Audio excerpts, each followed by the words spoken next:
Hello বন্ধুরা, তোমাদের কার কার বাড়িতে আজকে পুজো হয়েছে? তো আমাদের বাড়িতে যেহেতু বিপত্তারিণী পুজোটা নেই, সেই জন্য এটা হয় না। তো চলে গেছিলাম বৌদিদের বাড়ি, জেঠিমা ডেকেছিল। তো ওখানে যেয়ে ফার্স্টে প্রসাদটা নিয়ে নিলাম বিপত্তারিণীর, আর তারপরে এখানে চিনিকে বৌদি সুতো বেঁধে দিচ্ছে হাতে। তো যাই হোক, ও কিছুতেই বাঁধবে না, আর আমরা ওকে বাঁধা বই যেমন করে হোক। একটা যদিও বেঁধে নিয়েছিল, তো ওটা আমার মা বেঁধে দিয়েছিল।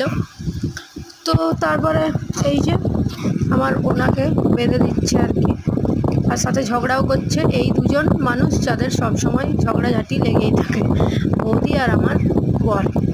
তারপরে আমিও বেঁধে নিলাম আর খানিকক্ষণ আড্ডা মারলাম।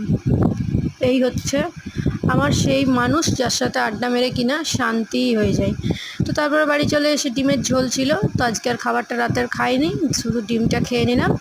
তাহলে চলো, মিনি ব্লগটা ভালো লাগলে একটা লাইক করে দিও। আজকের মতো টাটা।